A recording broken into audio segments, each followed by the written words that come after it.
Salut à tous. Steve Witkoff et Jared Kushner sont dans un avion pour le Pakistan demain matin afin de tenter de relancer les pourparlers de paix avec l'Iran. Le ministre iranien des Affaires étrangères, Abbas Araghchi, est déjà à Islamabad. La Maison-Blanche affirme qu'il y aura des discussions directes. Le ministère iranien des Affaires étrangères affirme qu'aucune réunion n'est prévue. Ces deux choses sont dites simultanément, ici et maintenant. JD. Vance, qui a dirigé le premier cycle de discussion, reste chez lui. Cela indique que ces discussions sont exploratoires et non une négociation finale. Pendant ce temps, le 1er mai est dans une semaine. C'est l'échéance des 60 jours prévue par le War Powers Act. Si Trump n'obtient pas l'autorisation du Congrès d'ici cette date, il est légalement tenu de mettre fin aux opérations militaires ou de commencer à retirer les forces. Le Congrès a voté 5 fois pour limiter la guerre. Les républicains l'ont bloqué 5 fois, mais l'horloge, elle, ne s'arrête pas. Dans le même temps, le détroit d'Ormuz reste largement fermé, des mines sont dans l'eau, des navires sont saisis, la flotte fantôme contourne le blocus, Trump affirme avoir un contrôle total et sa propre armée élabore de nouveaux plans, parce qu'elle n'a pas encore la réponse. Apparemment, le contrôle total signifie désormais avoir besoin d'un tout nouveau plan, parce que l'ancien slogan est tombé en panne sèche. Le Pakistan joue le rôle de médiateur. La Chine pousse discrètement l'Iran à s'engager. La Russie espère discrètement que la guerre continue. Et l'économie mondiale absorbe des centaines de milliards de dollars de dégâts chaque semaine que cela dure. Commençons donc par l'information la plus immédiate. Les discussions d'Islamabad. La Maison-Blanche a confirmé vendredi que les envoyés américains Steve Witkoff et Jared Kushner se rendraient au Pakistan samedi matin pour engager des discussions directes avec l'Iran. La porte-parole de la Maison-Blanche, Caroline Leavitt, affirmant que les Iraniens avaient pris contact et demandé cette conversation en personne. Leavitt a ajouté que le vice-président J2, Vance, n'assisterait pas aux discussions ce week-end, mais resterait en attente aux côtés du secrétaire d'État Marco Rubio et de l'équipe de sécurité nationale. Voici maintenant la première complication. Le porte-parole du ministère iranien des Affaires étrangères, Esmaïl Baghaei, a publié sur les réseaux sociaux qu'aucune réunion n'était prévue entre l'Iran et les États-Unis, affirmant que le ministre iranien des Affaires étrangères, Araghchi, se trouvait au Pakistan pour rencontrer des responsables pakistanais dans le cadre de leur médiation en cours et que les observations de l'Iran seraient transmises au Pakistan et non directement aux envoyés américains. La Maison-Blanche parle donc de discussions directes. L'Iran affirme qu'aucune réunion directe n'est prévue.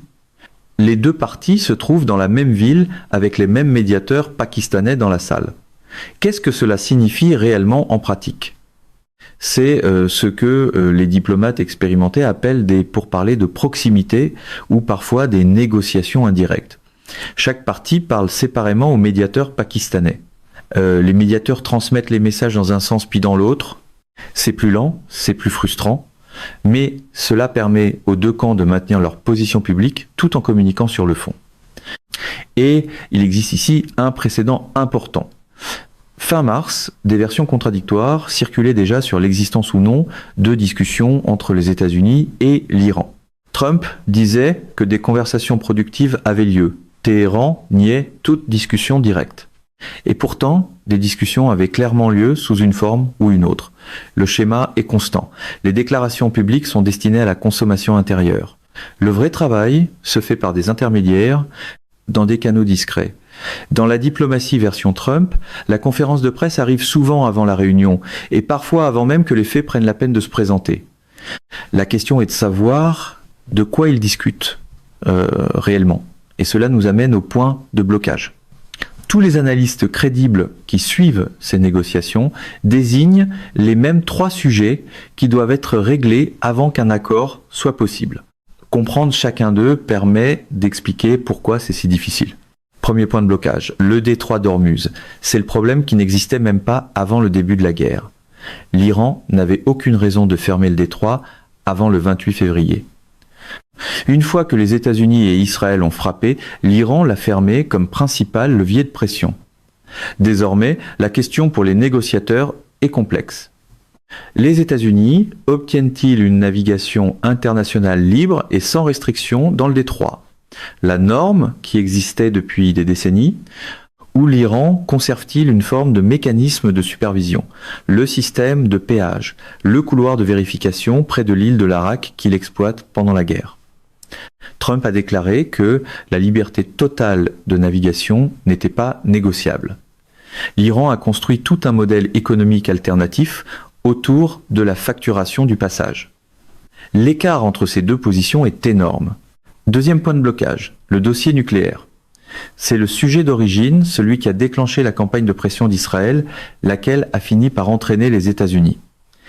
La position américaine lors du premier cycle de discussion à Islamabad était, selon les informations disponibles, d'exiger que l'Iran suspende l'enrichissement de l'uranium pendant une période allant de 5 à 20 ans et remette son stock existant d'uranium hautement enrichi. La position de l'Iran est que l'enrichissement est un droit national inaliénable au regard du droit international. Une piste de compromis créative évoquée par les analystes serait la suivante. L'Iran accepte de diluer son uranium hautement enrichi à des niveaux de concentration plus bas en le conservant techniquement sur le sol iranien, ce qui satisfait l'argument de souveraineté de l'Iran, mais en l'éloignant suffisamment du seuil militaire pour répondre aux préoccupations américaines et israéliennes de non-prolifération. Reste à savoir si ce type de solution créative survivrait aux factions dures à l'intérieur du système iranien.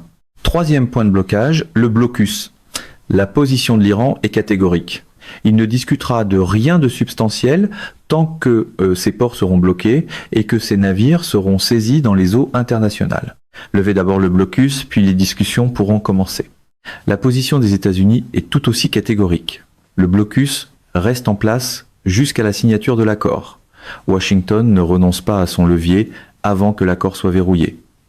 C'est le problème de l'œuf et de la poule au cœur de tout. Sans formulation de compromis créative, quelque chose comme une suspension partielle et progressive de certaines mesures de blocus en échange d'engagements iraniens, ces discussions à Islamabad ce week-end ont peu de chances de produire une percée. Le rôle du Pakistan compte parce qu'il est réellement fascinant et qu'il reçoit très peu d'attention dans la couverture occidentale. Historiquement, les négociations entre les États-Unis et l'Iran ont eu lieu dans le Golfe. Oman a accueilli plusieurs cycles. Le Qatar a joué un rôle de facilitateur. Mais Oman et le Qatar ont tous deux subi des tirs directs de missiles iraniens pendant cette guerre. Ils sont pas en position d'accueillir des pourparlers entre deux camps qui se sont affrontés au-dessus de leur espace aérien et de leur voie maritime. Le Pakistan est apparu comme l'alternative parce qu'il entretient simultanément des liens importants avec l'Iran et avec les États-Unis, une position diplomatique relativement rare dans l'environnement géopolitique polarisé d'aujourd'hui. Et le rôle du Pakistan comporte une dimension qui va plus loin que le simple fait d'offrir un lieu neutre. Le Pakistan entretient aussi des liens assez étroits avec la Chine. La Chine est un acteur clé qui est resté quelque peu en coulisses dans ces négociations. Des informations ont suggéré que ce sont en réalité des responsables chinois qui ont convaincu la délégation iranienne de se présenter au premier cycle de discussion à Islamabad avec le vice-président Vance. L'architecture de cette médiation est donc à plusieurs niveaux. Le Pakistan est le médiateur visible, la Chine est la main invisible. Et ce que la Chine dit à l'Iran en privé, par les canaux pakistanais, par des conversations bilatérales, par le type de pression que seul le plus grand client pétrolier de l'Iran peut exercer, pourrait compter davantage que tout ce que Witkoff ou Kushner disent dans la salle. Voilà pourquoi le Pakistan compte autant. Il est le pont entre la négociation visible entre les États-Unis et l'Iran et la piste de pression invisible entre la Chine et l'Iran. Les relations personnelles du maréchal Munir, à la fois avec les responsables américains et avec ses interlocuteurs iraniens, ont été décrites par plusieurs sources comme un véritable atout dans ce processus. Maintenant, le rôle de la Russie dans cette crise est l'une des dimensions les moins explorées de tout le conflit. La Russie était partie à l'accord nucléaire iranien de 2015. Elle entretient des relations historiques avec l'Iran. Elle a été décrite par divers responsables américains comme fournissant un soutien en matière de renseignement à l'Iran pendant le conflit. Et pourtant, elle est remarquablement absente de tout effort de médiation ou de règlement diplomatique. Pourquoi ? La Russie profite de la flambée des prix du pétrole provoquée par cette guerre. Le pétrole russe a été temporairement exempté de sanctions par l'administration Trump dans le but de contrer la hausse des prix de l'énergie que les Américains subissent à la pompe. La Russie aimerait en réalité beaucoup voir les États-Unis s'enliser dans un conflit de plus longue durée au Moyen-Orient, parce que 3 porte-avions américains dans le Golfe Persique, ce sont 3 porte-avions qui ne sont pas concentrés sur la Russie en Europe, ni sur la Chine dans le Pacifique. 3 porte-avions sont dans le Golfe, 0 dans le Pacifique en ce moment, et 0 pour surveiller les mouvements navals russes dans l'Atlantique Nord.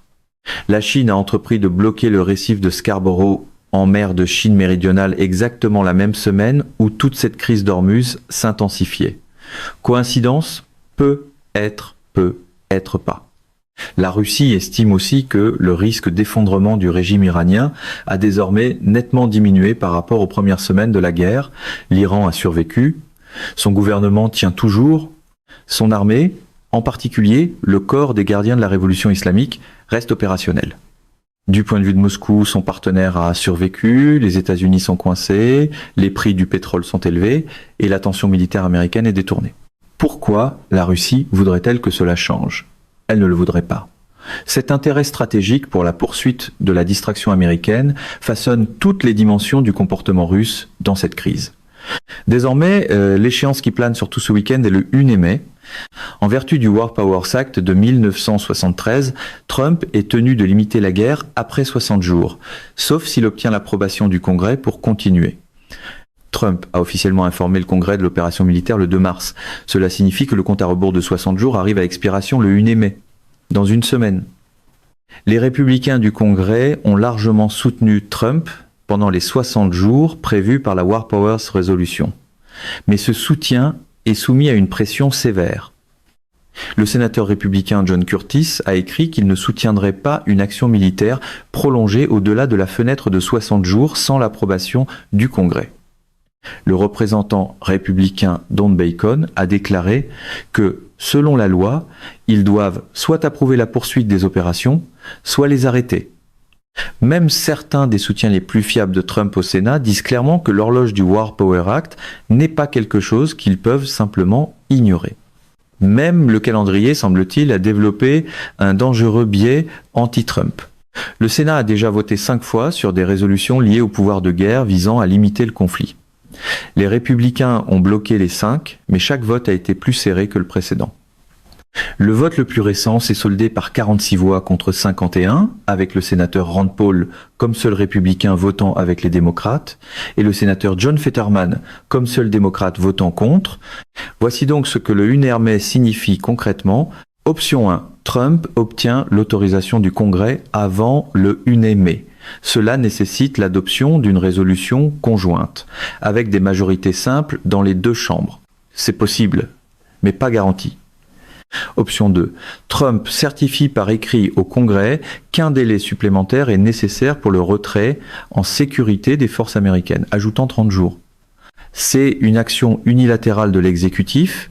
Trump peut le faire seul, mais cela n'achète qu'un mois de plus. Option 3. Trump affirme que le War Powers Act ne s'applique pas en qualifiant cela d'opération militaire plutôt que de guerre ou en invoquant les autorisations existantes d'usage de la force militaire de 2001 et 2002. C'est juridiquement contesté et cela ferait probablement face à des recours immédiats devant les tribunaux. Ce que fait le 1er mai, même si Trump trouve une échappatoire juridique, c'est d'exercer une énorme pression politique. Cela concentre les esprits. Cela crée une urgence vers laquelle convergent à la fois le processus diplomatique et le processus politique intérieur. Comme l'a noté un analyste du Center for Strategic and International Studies, même si Trump a déclaré publiquement qu'il n'était pas pressé de mettre fin à cette guerre, ce qu'il dit publiquement pour éviter de paraître faible à la table des négociations, et ce qu'il vit réellement en termes de pression politique sont 2 choses complètement différentes. S'il veut conclure un accord avant le 1er mai, ou avant les élections de mi-mandat, ou avant que les prix de l'essence ne deviennent un enjeu politique déterminant, cette pression du calendrier est bien réelle, même s'il ne l'admettra jamais publiquement. La question que se posent tous ceux qui suivent cette crise est simple. À quoi cela finit-il réellement par ressembler ? Qui gagne? La réponse honnête est que les deux camps ont déjà considérablement déplacé leur définition de la victoire depuis le 28 février. Pour les États-Unis, les objectifs officiellement affichés au départ incluaient empêcher l'Iran d'obtenir un jour l'arme nucléaire, démanteler le réseau de groupes alliés de l'Iran dans la région et atteindre ce que Trump a décrit à plusieurs moments comme un changement de régime. Au moins l'un de ces objectifs initiaux, le changement de régime est désormais essentiellement hors de portée. La République islamique a survécu, une nouvelle structure de gouvernance est en place. La menace existentielle pesant sur le gouvernement iranien dans les premières semaines de la guerre est passée. Ce que les États-Unis peuvent désormais revendiquer de manière réaliste comme une victoire, c'est un arrêt vérifiable du programme iranien d'enrichissement de l'uranium, le rétablissement de la liberté de navigation dans le détroit d'Ormuz et une architecture diplomatique suffisante pour empêcher l'Iran de reconstruire une capacité vers l'arme nucléaire pendant une période définie. C'est un résultat significatif. Mais il est nettement inférieur aux ambitions initiales. Pour l'Iran, la survie elle-même est une forme de victoire. La République islamique a encaissé des frappes qui ont détruit une grande partie de son armée conventionnelle, la plupart de ses défenses aériennes, et une part importante de son infrastructure nucléaire, et elle est toujours debout. Ces factions dures exhibent publiquement des missiles balistiques dans les rues de Téhéran. Ces négociateurs voyagent à l'étranger, traités comme des parties légitimes à un processus de paix. Ce que l'Iran attend d'un accord, c'est un allègement des sanctions, le déblocage d'avoir gelé, une réintégration économique dans les marchés mondiaux et la reconnaissance d'une certaine version de ses droits nucléaires, même si le programme d'enrichissement est suspendu ou limité. L'accord que les deux camps pourraient réellement accepter est plus étroit que ce que chacun admettrait publiquement. Un arrêt de l'enrichissement de l'uranium en échange d'un allègement partiel des sanctions, un cadre pour rétablir la navigation dans le détroit qui donne aux deux camps assez de formules pour sauver la face, et un cessez-le-feu réellement durable plutôt que simplement prolongé semaine après semaine. Savoir si les discussions à Islamabad ce week-end peuvent produire ne serait-ce que les contours de ce cadre, alors que l'Iran affirme qu'aucune réunion n'est prévue et que les États-Unis affirment que des discussions directes ont lieu, voilà la question qui définira ce que cette guerre accomplit réellement. Et quoi qu'il arrive ce week-end, quoi que les médiateurs pakistanais et les deux délégations se disent ou ne se disent pas, l'économie mondiale attendra la réponse. Parce que 20 000 marins, 2 000 navires et 20% de l'approvisionnement mondial en pétrole attendent tous la même chose, un accord qui tienne. Mesdames et messieurs, notre émission d'aujourd'hui s'arrête ici. Nous vous invitons à partager votre avis personnel dans la section des commentaires ci-dessous. Plume Pratique vous salue et vous donne rendez-vous très bientôt.